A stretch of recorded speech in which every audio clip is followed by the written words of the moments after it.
Hey, what's up? This is Chosen, and this video is going to be showcasing Siphi, the Lost Bride. Given the fact that there is a summoning event going on for her, wanted to do a video where I kind of showcase her, show a maxed out Siphi, and kind of talk about her in general. So yeah, let's get into it. Alrighty, so I don't have Siphi. Steel City Guy is a very good friend of mine, has been in my clan conglomerate system for a very long time, and told me he actually got super lucky and pulled like 3 Void Shards a little while back during an event and got Siphi, kind of like right when she came out. And he said he was one of the people that had to deal with problems of being banned and was scared that when they rolled back his account or tried to fix the fact that he was banned or whatever, was kind of scared that he was going to lose Siphi. But thankfully he didn't, and he was like, hey, Chosen, if you want to, log in and take a look and kind of talk about Siphi and show my maxed out, Siphi, the Lost Bride, you can if you want. So I was like, yeah, I'll take it for a spin and kind of talk about what she is capable of. So first of all, let's go ahead and go under Undead and pull up Siphi, the Lost Bride. She is a very new Void Legendary, and she is absolutely incredible. She has a base speed of 114, which is either the highest or one of the highest in the game. I know like Venus is 112, and there's a few that sit around that range, but the base speed is absolutely insane. The A1 is attack one enemy with a 100% chance of placing a sleep debuff that cannot be resisted once you get her booked up. That's pretty incredible. You can do a bunch of like perma sleep stuff if you have her speed good enough.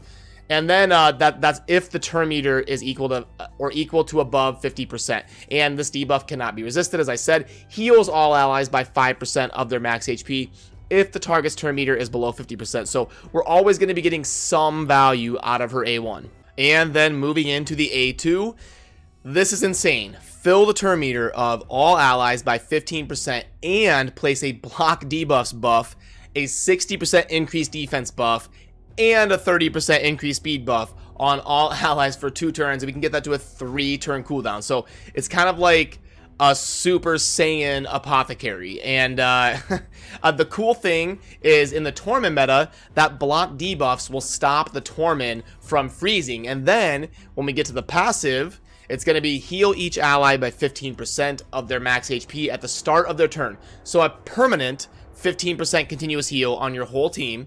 Also a 50% chance once booked of removing freeze and fear debuffs from each ally at the start of their turn. Remove all debuffs from Rhodos, the Lost Groom, at the start of their turn if they are on the same team. So really kind of shaking things up and countering the fact that Torment is in almost, well, not almost every, like 60 to 70% of your Platinum Arena defenses. Torment is in those teams, at least as of the time of me making this video. So Siphi can help you deal with that and have Torment not be so suppressive. There's also an A3 here that is revive a single ally with 55% HP and a full turn meter. Places a 50% increased attack buff and a 30% increased crit rate buff on that ally for 2 turns. So that's going to synergize with Rhodos as well because he scales with attack and HP, if I remember right. Yep, so there it is. Okay, so yeah, that is kind of Siphi's kit. And Steel City is actually up in the top 10 of Platinum, featuring Siphi and Rhodos. So I would show you a bunch of arena battles, but being in the top 10, he really doesn't have a whole lot going on. I can't just crank out a bunch of arena battles and show you that process. But maybe down the road, I can sit down and make a video featuring her in the arena. But admittedly, I feel bad about that, not showing you a bunch of battles in the arena. But it's not my account, and with him being up in the top 10, there's really not a whole lot of battles for me to go through and take place in. But I will show you kind of how Steel City has her geared, and I'll talk about that. So we can see here, like I said, it's going to be a Super Saiyan Apothecary.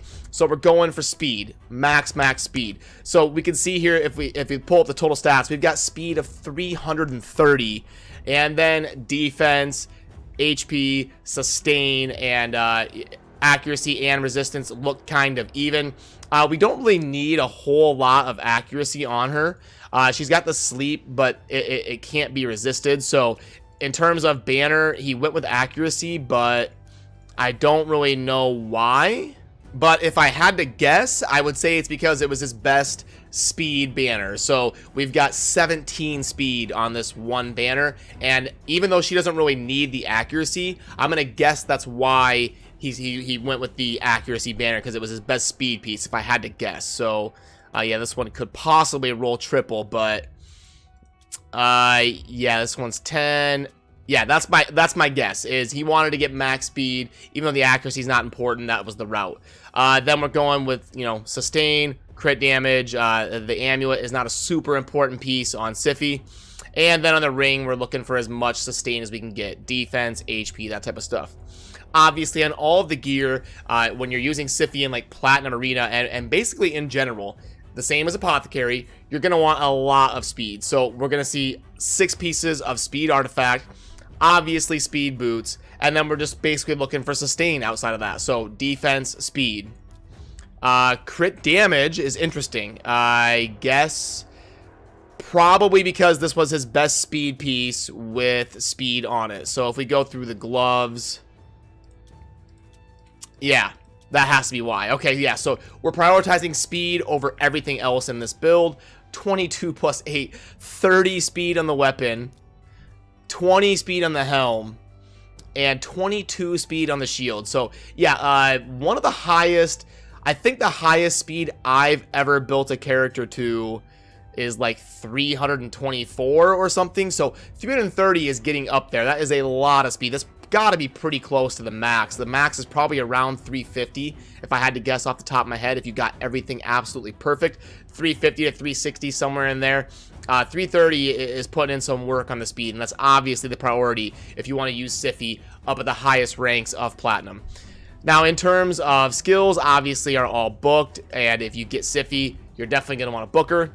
Masteries, these are the masteries used by Steel City in terms of a top 10 Platinum build. Going with the resist, very important to not get debuffed in the arena. Counterattack, defense, and support. I'll leave this here if you want to pause or screenshot or anything in terms of seeing how the masteries are built here for a top 10 arena Siphi. And there is one thing I came across when I was kind of going through and preparing to record this video that I thought was really funny. So if we pull up, obviously we would never really use Siphi as a Nightmare campaign farmer, but this is something funny I came across when preparing. So if we put Siphi in you know, the last stage of Nightmare, the last farm non-boss stage, like kind of like a stage we would farm in Nightmare, and we let it ride. Watch this. This is pretty funny. So this is Nightmare. You'll notice that her speed is so high, and with the sleeps and the healing passive and the buffing herself, she's able to just sit here for eternity and go against this wave. 1 versus 4 in the last stage of Nightmare. And you'll notice sometimes she's not placing the sleep, and sometimes she isn't. And you might be thinking, if it's 100% chance when booked and it can't be resisted, why is her sleep right there? It didn't land. That's because the turn meter is under 50%. Remember, there's a qualifier on the A1 that says places a sleep that cannot be resisted if the target's turn meter is, I think it says, equal to or above 50%, something like that. But anyway, their turn meter has to be past half for the sleep to place. Otherwise, if it's a low turn meter, it's just going to hit them and it's not going to place it. So yeah, she could probably do this in, like, I don't know, 13 or 14 minutes. I'm not going to bore you and make you sit here and watch this for that long. It's just something I kind of thought was funny when I was preparing the video. So she's actually able to clear this. It would just take forever. So she would actually be pretty handy in terms of, you know, helping you, like, 3-star the campaign. She'd probably be great to bring. And then I will show you her in, like, a dragon run. I think she'd be really good in this dragon type of scenario. So this is the team that Steel City was using for the dragon, and it's probably about 2.5-minute runs. But yeah, obviously a pretty good roster. Saris, Rhodos, and Zavia, Siphi, and Cernic. I'm super jealous. I don't have Cernic or Siphi, and that's 2 champions that are very high on my wish list. If I could choose 5 champions, they would both probably be in it. The other 3 would be Venus, Vizier, and after that it gets a little bit hazy. Probably Hegemon. That would probably be my 5 champions that I would pick if I could choose any right now. So yeah, just a chance to kind of see how she works here with Rotos, and then we saw the extra turn, a couple extra turns. He actually has the Rotos in Relentless gear, and I'm going to be doing a full guide on Rotos. I actually just fused him today. I've already got him 6-starred and ready to be Minotaur grinded. I'm going to do that right after I get done recording and start working on that tomorrow, hopefully, and get that out of the channel. But this was mainly to show Siphi. I mean, odds are I'll probably never get Siphi. For as long as I've been playing, and as much money as I've spent, I've never gotten Sir Nick or Venus or any of these other Void Legendaries. So really my only option in terms of getting a video out on my channel featuring her was to, use one of my friends that got lucky and summoned her so I can actually showcase her for those of you that are lucky enough to get her or are just curious, what's this champion all about and wanted to see her showcased and kind of discussed. There's that Xavia nuke. There's no Draco or anything that's really laying down the poisons to make that Xavia hit hard.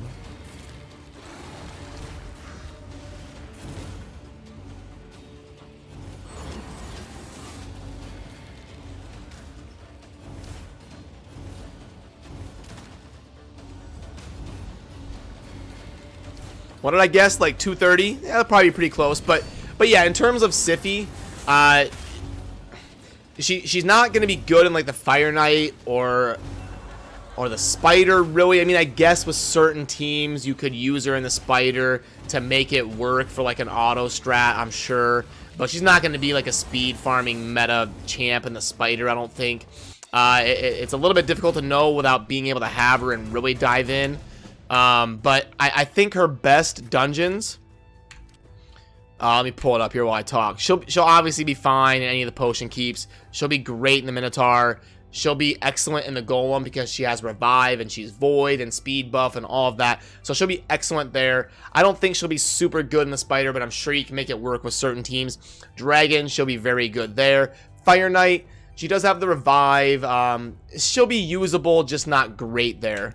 Let me see if I agree with people's, grades on her. Let me take a look here. Reviews. Yeah, there's only 60 people who have reviewed her. So let me go over this. Yeah, I obviously agree. She's a 5 in both for Arena. She should be a 5. 5. Well, no, I'd give her a 4 for campaign because she can't really speed farm it. But she'd be great in terms of helping you 3-star. So a 3 or a 4 in the campaign. That might be a little bit higher than I would put her. All of the potion keeps, I would give her a 5. Obviously a 5 in Faction Wars. I wonder why Fire Knight is, and worth noting, they actually just recently added Faction Wars. This didn't used to be on here.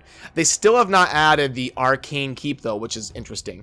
They added Faction Wars, but they didn't add Arcane Keep. I think the Spider Den is a little bit high. I'd probably give her a 4 there.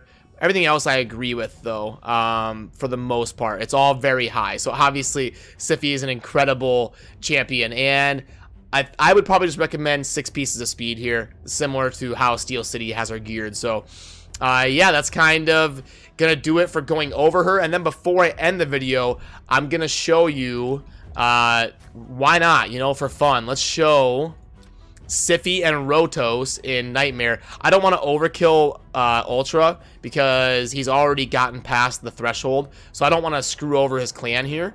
And I'm gonna hit Nightmare. I'm gonna build a team with Siphi and Rotos. Okay, let's do that. And who am I gonna use as my 6th?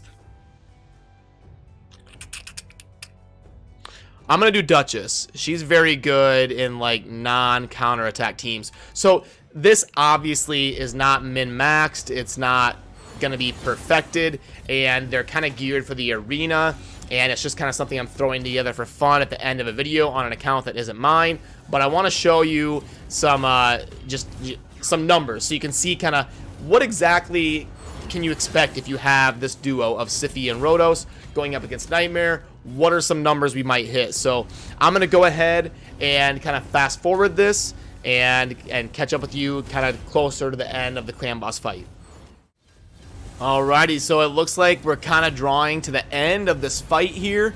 It doesn't look like Rotos is getting as many extra turns as I thought he would with the Relentless gear, but he really does snowball off of the killing of an enemy, which obviously isn't going to happen in the clan boss. And I don't know what this number is going to be, because obviously, keep in mind, remember, I was just doing this for fun at kind of the end of the video.